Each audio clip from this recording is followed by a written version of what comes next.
Good morning बच्चों। आज के क्लास में मैं आपको कंप्यूटरीकृत जो लेखांकन है इसी का अगला चैप्टर के रूप में इलेक्ट्रॉनिक स्प्रेडशीट का लेखानुपयोग बता रही हूँ। स्प्रेडशीट क्या है, इसके उपयोग। तो स्प्रेडशीट वास्तव में एक डिग्री है जो अंतः क्रियात्मक रूप से पंक्तियों तथा स्तंभों में डेटा को प्रबंधित और व्यवस्थित करता है। इसे इलेक्ट्रॉनिक स्प्रेडशीट भी कहा जाता है। इसका प्रयोग ये है कि इसके उपयोग से वित्तीय और लेखा दस्तावेजों के प्रबंधन, डेटा रिपोर्ट बनाने, उसका चालान बनाने, वैज्ञानिक और सांख्यिकी अनुसंधानों से डेटा विश्लेषण और डेटा पर कई प्रकार की गणना के लिए प्रयोग में लाया जाता है। इसके बाद हम देखें इलेक्ट्रॉनिक विस्तार पत्र की 4 विशेषता बताइए, यानी स्प्रेडशीट की विशेषता। तो पहला है ग्रिड।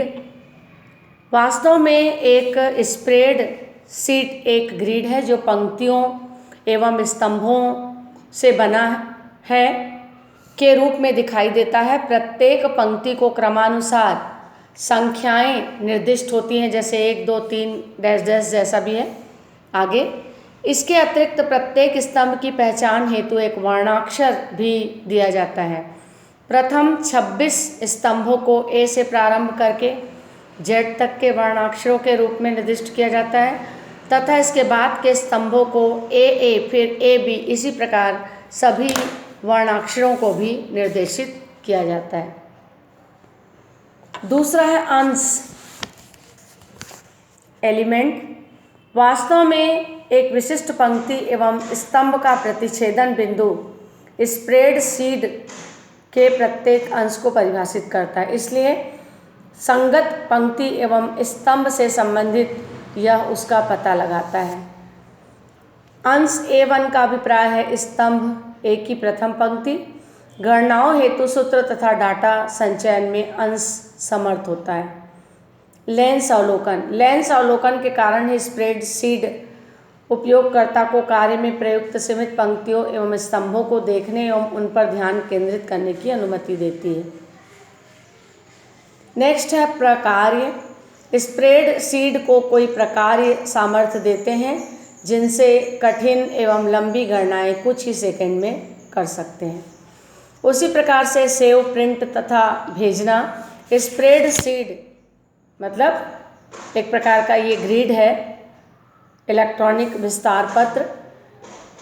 इसके स्प्रेडशीट को एक फाइल के रूप में सेव किया जा सकता है। स्प्रेडशीट को एक फाइल के रूप में सेव कर सकते हैं ताकि इसके बाद आवश्यकता पड़ने पर खोलकर इसमें से कुछ जोड़ा या परिवर्तित किया जा सके। संपूर्ण शीट के किसी भी भाग को सेलेक्ट करके प्रिंट किया जा सकता है। तो ये हमने इस चैप्टर में देखा 2 प्रश्न। उसी प्रकार से आपको और भी कुछ क्वेश्चंस तैयार करने हैं, जैसे लेखांकन सूचना प्रणाली क्या है, इसकी विशेषता।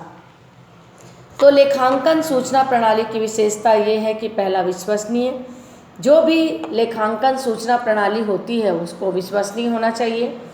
यदि वह त्रुटि और पूर्वाग्रह से मुक्त है और जो प्रतिनिधित्व करना चाहता है उसे ईमानदारी से दर्शाता है। सूचना को जो उपयोगकर्ता होता है उसके द्वारा दिए गए उद्देश्य के लिए माना और फिर निर्भर किया जाना चाहिए।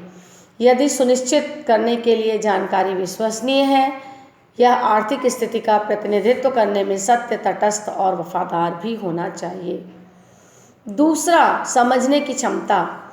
लेखांकन की जानकारी के पास उपयोगकर्ता के लिए आर्थिक महत्व की गुणवत्ता भी होनी चाहिए, अर्थात वित्तीय विवरणों और रिपोर्टों की सामग्री और महत्व को समझने के लिए संदेश में अच्छे और बुरे संचार के बीच अंतर करने वाले गुण संदेश की समझ के लिए मौलिक हैं। तुलनात्मकता अगला जो है। सूचना की गुणवत्ता जो कि उपयोगकर्ता को 2 या 2 से अधिक संस्थाओं के बीच समय की अवधि में आर्थिक घटनाओं में बदलाव की पहचान करने में सक्षम बनाती है। उसी प्रकार से अगला प्रश्न के रूप में है लेखांकन सूचना प्रणाली के उद्देश्य लिखिए। तो इसके उद्देश्य हैं, पहला inventory control, accounts receivable receivable, accounts payable, payroll और जनरल लेजर। ये थे आपके लेखांकन सूचना प्रणाली के उद्देश्य। Thank you.